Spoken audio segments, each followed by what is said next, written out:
Hello all. இவங்க family பார்த்தீங்கன்னா அமெரிக்காலேருந்து Virginia கண்ட்ரிலேருந்து ஆக்சி plus வந்திருக்காங்க. பட் அவங்க ஃப்ரெண்ட்ஸ் எல்லாமே அவங்க ஃபேமிலி மெம்பர்ஸ் எல்லாமே இங்கே சென்னையில் ஒரப்பாக்கம்ல இருக்காங்க. எதுக்காக ஆக்சி ப்ளஸ் வந்தாங்க, வந்ததுக்கப்புறம் என்ன டிஃப்ரென்ஸ் இருக்குன்னு பார்த்தீங்கன்னா அது அவங்களே சொல்லுவாங்க. மேடம், உங்கள் எக்ஸ்பீரியன்ஸ் வித் ஆக்சி ப்ளஸ் எப்படி இருக்குது? You can share your experience. மம்மிக்கு உங்கள் மம்மிக்கு, உங்கள் குட்டி பாப்பா முதற்கொண்டு எல்லாத்துக்குமே நீங்கள் சொல்லிடலாம்.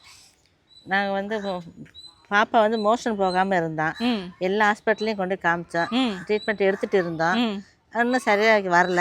இந்த ஆக்சிபிளக்ஸ் ஆஸ்பத்திரி ஃபேமஸாக இருந்தது, கேள்விப்பட்டு வந்து பார்த்தேன். இப்போ நீங்கள் கொடுத்த ட்ரீட்மெண்ட்டில் மோஷன் வந்து ஃப்ரீயாக போகிறான். எந்த விதமான கஷ்டமும் இல்லை.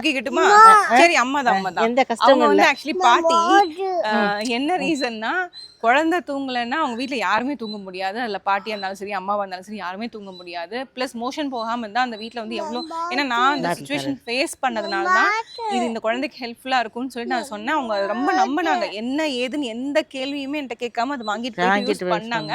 So and more over results, அதனால தான் எனக்கு ரொம்ப ரொம்ப ஹாப்பி. அண்ட் மோர் ஓவர் உங்கள் மதரோட எக்ஸ்பீரியன்ஸ் எப்படி இருந்ததுடா?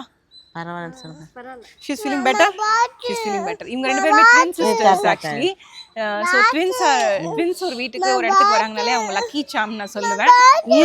சரி, நீங்க வாங்க, என்கிட்ட வாங்க, நீங்க வாங்க வாங்க. அச்சுச்சு வர மாட்டீங்களா? தம்பி பாட்டில் எடுத்துட்டா போ.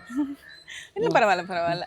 So oxy plus in one word அப்படின்னு நீங்கள் சொல்லணும்னா என்ன சொல்வீங்க? உங்களுக்கு என்ன பிடிச்சிருக்கு ஆக்சி ப்ளஸில்? ஆஸ்பத்திரியில் பிடிச்சிருக்கு, ஊஞ்சல் ஆடுறதுலாம் பிடிச்சிருக்கு. ஊஞ்சல் ஆடுறது பிடிச்சிருக்குட்டாங்க, இது யாருமே சொல்லலை. ஸோ இப்போ கூட பார்த்தா ரொம்ப நேச்சுரலாக வந்து அவங்க ஊஞ்சல் ஆடிட்டு ஜாலியாக இருந்தாங்க. I'm happy for that. Doctor நல்ல குணமாக இருக்காங்க சொல்லுங்க. அச்சோ, நான் சொல்லி கொடுக்கலைங்க, அவங்க தான் சொல்கிறாங்க. டாக்டர் வந்து நல்லா அழகாக பேசுகிறாங்க. டாக்டர் மாதிரி இல்லை, ட்ரீட் பண்ணாமல் நல்லா ஜாலியாக இருக்காங்க. மேடம், நான் வந்து எனக்கு ரொம்ப ரொம்ப சந்தோஷம் என்ன, உங்க குழந்தைங்களுக்கு அது ஒர்க் ஆனதுதான். நீங்க பாட்டி தானே? ஆமா, இவங்க தான் எப்பயுமே பாத்துப்பாங்க. அவங்க தாத்தா கூட வருவாரு. அவங்களும் சொன்னாங்க குழந்தை நல்லா தூங்குது, மோஷன் லாஸ்ட் டைம் கூட நல்லா ஒரு 2 மணி நேரம் படுத்து தூங்கிட்டாங்க. ஸோ அதெல்லாம் பார்த்ததுல வந்து I'm grateful for that. It's not about unwanted medicines, unwanted ட்ரீட்மெண்ட்டுங்கிறத விட right diagnosis and right treatment நான் சொல்லுவேன். எப்பயுமே குழந்தைங்க விஷயத்தில் ரொம்ப காஷியஸாக இருப்பேன். அதே மாதிரி அவங்க வளர்கிற குழந்தைங்களோட இதை ஹெல்ப் பண்ணோம்னா அவங்களோட பிரெயின் டெவலப்மெண்ட் ரொம்ப ஷார்ப்பாக இருக்கும் இந்த ஏஜில். ஸோ அந்த ஒரு சப்போர்ட் கொடுக்கும்போது பார்த்தீங்கன்னா ஒரு ஹெல்தி ஜெனரேஷன் நம்ம மேக் பண்ணுற மாதிரி. So I'm grateful for this kind of love and thank you madam. Thank you. Oxy Plus பற்றி ஏதாவது சொல்கிறீங்களா?